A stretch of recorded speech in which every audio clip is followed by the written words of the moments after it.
This week on Inside Boulder News. Lawmakers took a trip to Boulder this week for an important discussion on climate. City staff hope to move forward on this city project. And this new response model is helping save lives in Boulder. Welcome to Inside Boulder News, your source for all things Boulder. I'm Jocelyn Avendaño. The House Select Committee on the Climate Crisis held its first public hearing in Boulder this week. The hearing featured two panels, one from Colorado Governor Jared Polis and another one featuring local leaders such as Mayor Suzanne Jones. The U.S. House Select Committee on the Climate Crisis is tasked with delivering ambitious climate policy recommendations to Congress. They are set to publish a set of public recommendations by March of next year. The national conversation on climate change shifted from Washington to Boulder this week as the House Select Committee on the Climate Crisis held its very first public hearing in the Whitmire courtroom at the CU Boulder campus. The climate crisis is the challenge of our lifetime. When we confront it, it makes us realize that we are all in this together, and that it will take creativity, innovation, and persistence by everyone to solve it.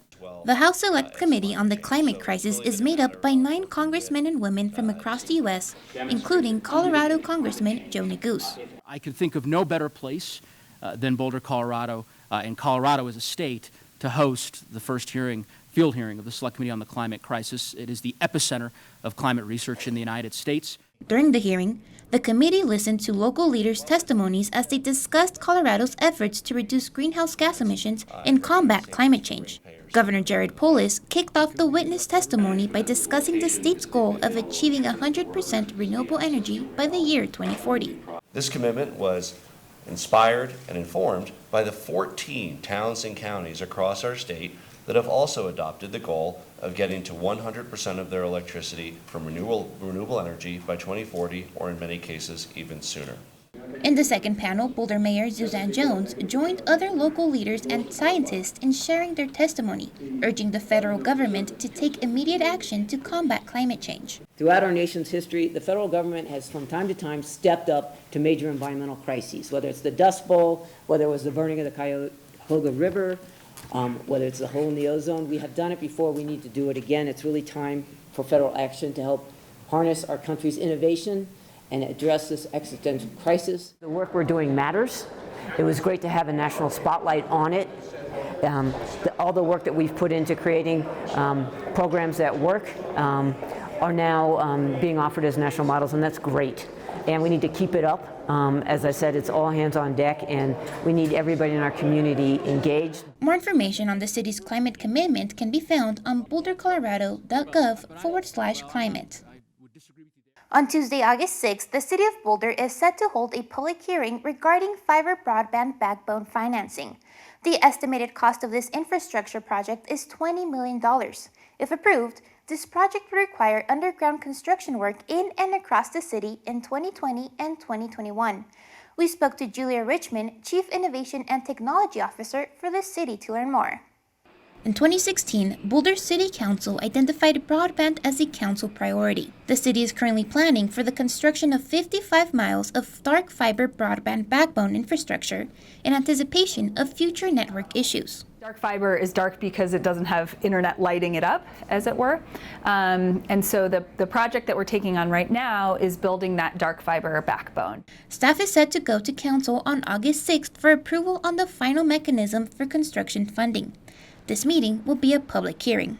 We have been doing high-level design, and we're moving right now into detailed design. High-level design being it goes on Broadway or it goes on Folsom, and then detailed design is it goes in the softscape, it goes in the sidewalk, it goes in the roadway, so it's a much greater level of detail. City staff hope to go into construction in December and expect it to take approximately 2 years to complete. Because it goes everywhere in the city, this will disrupt traffic in multiple areas of the city over the next 2 years. And we're going to do our best to manage that with the communities in which we're building at that time. The broadband project is currently in the informed category of the city's engagement framework and is close to moving to the city's next stage, which is engagement. The August 6th public hearing meeting is an important step in the project.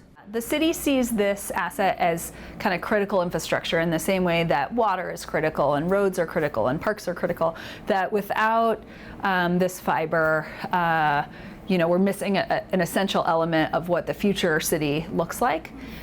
This will have many advantages to our community and to our municipal operations, at least in the short term. The public hearing on the city's broadband project will take place on Tuesday, August 6th, beginning at 7 p.m. at the city's municipal building. This and other council meetings can also be watched online on BoulderChannel8.com. More information on the project can be found on the website seen on your screen. 911, my husband's having a heart attack. 80% of calls Boulder's fire department receives are in regards to emergency medicine services, most being cardiac arrest. In efforts to improve the department's medical care, the new pit crew model came into play. Pit crew is a model where we respond to a patient that's in cardiac arrest or near cardiac arrest, and we, just like an Indy crew or a NASCAR crew would swarm a car to get it taken care of quickly, we do that with a patient. So everyone has an assigned role, everyone knows what they're going to do, and that creates efficiency on scene. The pit crew CPR response model is currently being done across the nation and is seeing a lot of success. Boulder Fire worked closely with Boulder AMR, the Longmont Fire Department, and Dr. Savindahl to bring it to the city of Boulder. When we get to a scene, we know who's responsible for chest compressions, for airway, for the AED, and that second engine crew, the officer is talking to the family of kind of explaining what's going on, trying to get information.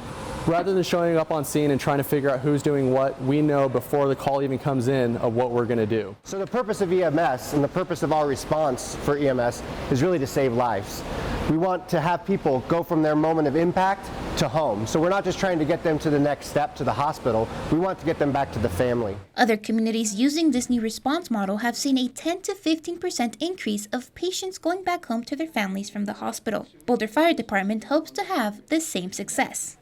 This is a real collaborative effort, and we've already seen increased success in a short amount of time, and we know that those numbers are only going to increase, and we're excited for anything we can do to deliver effective patient care for our customers.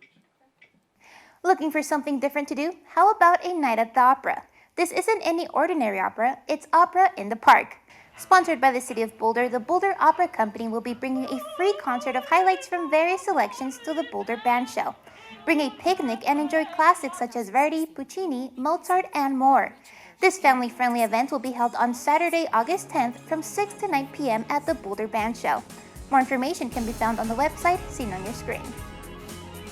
Thank you so much for joining us on this week's edition of Inside Boulder News. If you have pictures, news tips, or events you'd like to see featured, we'd love to hear from you. Connect with us on Facebook and Twitter. You can also sign up to receive video updates right in your inbox. Just go to BoulderChannel8.com and click on subscribe. Have a good week.